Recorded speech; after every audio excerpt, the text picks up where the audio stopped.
Okay, this is Orlando Wilson, and what I want to talk about in this video quickly, as always, is hotel security. Now, over the years, and even today, I spend too much time traveling, too much time in hotels, Airbnbs, etc., etc. And you know what? In most places, especially in the larger chain hotels, your security, the guest security, is not particularly high up on the list of priorities for the hotels. The hotels are more interested in filling guest rooms as much as possible and making a profit than actually putting too much an emphasis on security. One of the reasons for that, they don't want to have too much emphasis on security, because then people think the hotels are insecure, which most are. I tell most of my people, most of my clients, it's you might as well be staying on the street as you're staying in most hotels. Why? Because in most hotels, it's very easy to walk into the hotel lobby, get into the elevators, or get into the stairwells, get up onto the floors, and then you have access to the rooms. Now, your personal security, as always, it's down to you. It's not down to other people. You have to take responsibility for your personal security, especially when you're staying in hotels. Now, you should always have protocols in place and plans in place to deal with emergencies, etc. Or even as something as simple as somebody knocking on your hotel room door. Now, most people, if somebody knocks on their hotel room door, the first thing they're going to do is answer the door, which is a big no-no. If you're in a hotel and somebody comes up and starts knocking on your door, you need to verify who they are. Certain times of the day, yeah, you can work out who the maids are, the staff that's coming to clean your room, etc. But if out of hours or somebody strange, somebody unexpected comes and knocks on your door, such as a member of the security staff, etc., you need to verify who they are.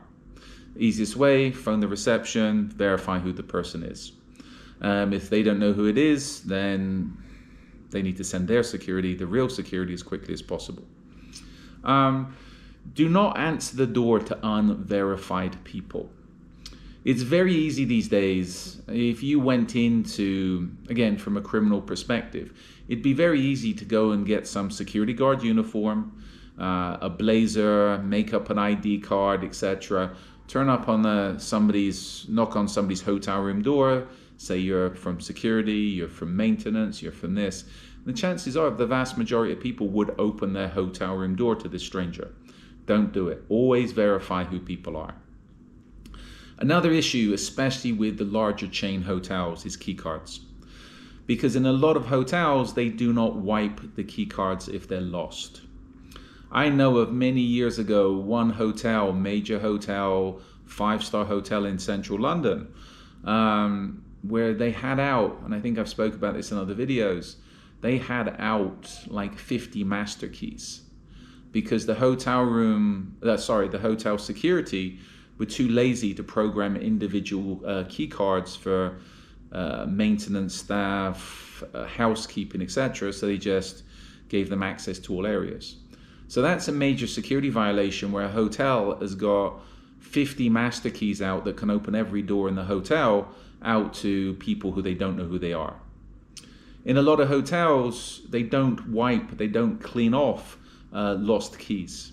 A guest can check in, they leave, they don't return the key, and that hotel doesn't wipe the card, so that person could come back and have access to the hotel room they were staying in.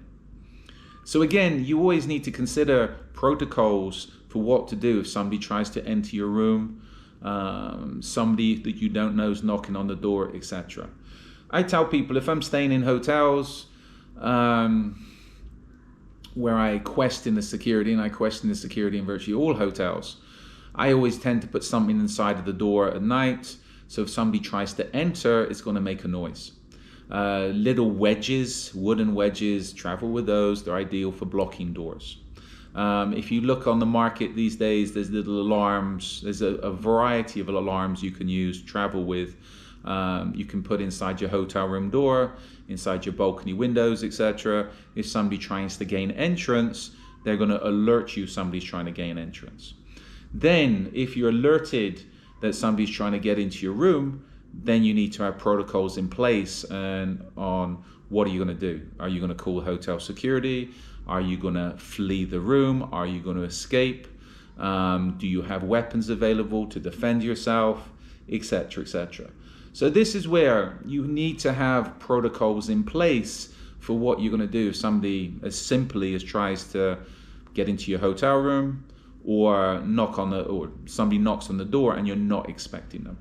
So think about this. Take 10, 15 minutes, or it doesn't take that, to think about what protocols you're going to have in place, whether you can flee, if you can flee, whether you can escape, or who you're going to alert, and how you're going to defend yourself. Again, to me, this is all basics, and they're all basic things you need to consider. Okay, just a little bit of advice there, and I hope this gets you thinking, so you can put together your protocols for if you're staying in hotels, etc., etc. Airbnbs are a little bit different, and I'll talk about that in other videos. So in the meantime, follow me along on social media. I have an array of these videos up on YouTube. I prefer LinkedIn these days, and I have an array of books up, one specifically for travel security on Amazon. So follow me along, check out my books, and if you've got any questions, please feel free to reach out to me. As I said, we're on the main social media platforms, and I'm not that hard to find. In the meantime, as always, be good, stay safe, and try to stay out of trouble.